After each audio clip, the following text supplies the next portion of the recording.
O filme que eu gostaria de falar hoje é o Estação do Jangaré. Bom, na história a gente tem um casal que se muda para uma casa no litoral e a esposa começa a ser assombrada, aparentemente, pelos eletrodomésticos. O marido é bastante cético em relação a isso, o que estabelece na trama essa relação entre um ceticismo científico, o marido representa essa razão, ele trabalha com computadores, e de certa forma, um aspecto sobrenatural da esposa. E, em alguma medida, o filme ele deixa a gente na dúvida sobre o que está acontecendo, muito por causa do comportamento do marido em questionar a esposa e estabelecer que talvez ela tenha algum tipo de transtorno psicológico. O que de alguma forma deixa algum tipo de dúvida em relação ao caráter dele, porque ele está se envolvendo com a vizinha, que era a antiga dona da casa. E em algum determinado momento a gente tem até um triângulo amoroso, porque chega uma prima bastante, como eu posso dizer, bastante fogosa da vizinha.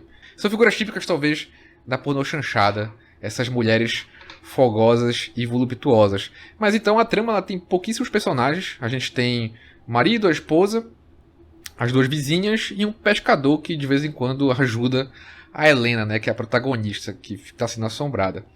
Mas, apesar do filme ter essa trama bem simples, eu acho que o aspecto que chama bastante atenção é a maneira que a história é contada. Eu destacaria principalmente no início a trilha sonora.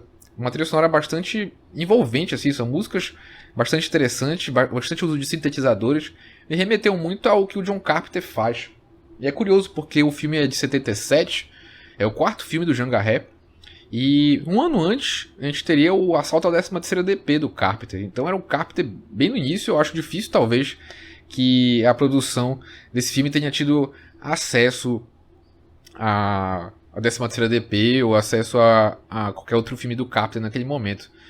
Mas, de alguma medida, essa trilha sonora me lembrou bastante os sintetizadores do Carpenter. Inclusive tem um baixo que me lembra bastante o Assalto à 13ª DP, ou até o The Think, né, de anos depois. Mas enfim, a trilha sonora é bastante imersiva, bastante interessante. Outro aspecto que eu chamo a atenção é a fotografia do Carlos Reichenbach, que é outro diretor bastante importante desse período para o cinema nacional. A gente tem em vários momentos um enquadramento bastante sofisticado.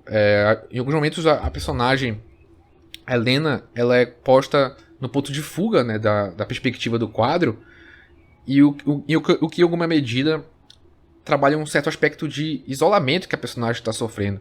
Em outros momentos também a fotografia utiliza bastante de sombras.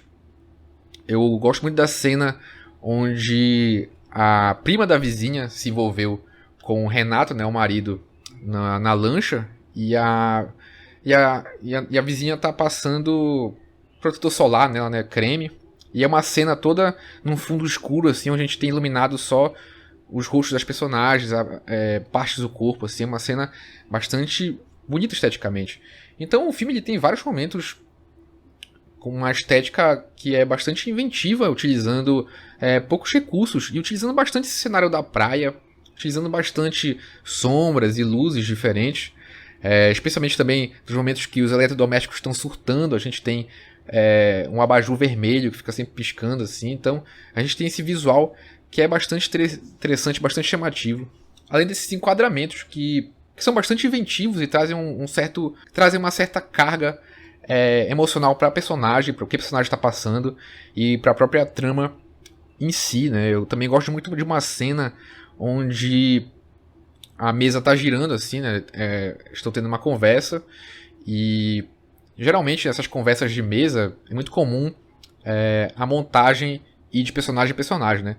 E no caso aqui a câmera simplesmente vai girando numa mesa redonda até que para quando a protagonista fica sabendo que na casa, como morreu o marido da antiga dona da casa.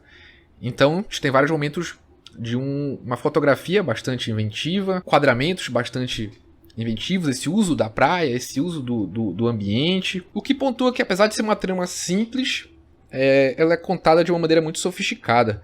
Eu gosto muito das transições, algumas transições, sobreposições de cena. Acho que a primeira vez que o marido se envolve com a vizinha tem umas sobreposições de momentos que é bem bonito e bem interessante. O próprio final do filme tem uma solução bem inventiva com o que é feito com o espírito do marido, né?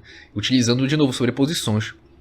Então eu diria que Excitação, apesar de ser um filme com uma trama bem simples, que elabora bastante aspectos que remetem ao contexto da produção, né? O título de Excitação, uma certa exploração também do corpo feminino, uma sensualidade. Apesar de todos esses aspectos e, evidentemente, talvez um baixo orçamento, o filme encontra soluções muito interessantes para criar esse clima de terror e para criar também imagens muito sofisticadas e muito bonitas pensando num cinema dito popular e de baixo orçamento, né? Então eu recomendaria esse filme do Jean Garret. Ele está disponível no YouTube, o que é algo bacana pela disponibilidade. Geralmente filmes nacionais a gente não encontra em boas cópias, não é o caso desse. Ele também foi restaurado recentemente, acho que teve uma exibição na Cinemateca, salvo engano. Mas é bom a gente aproveitar que ele está disponível por aqui. Não são todos os filmes que estão.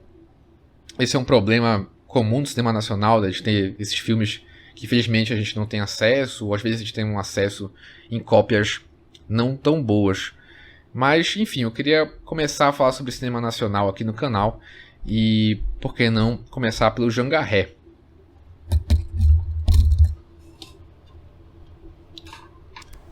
Se você gostou do vídeo, eu vou pedir que você se inscreva no canal e deixe o like.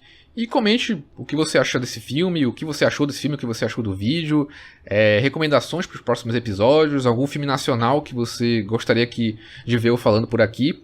E além disso, eu fiz uma lista sobre os filmes do Jean Garret no Letterboxd. Então já aproveito para...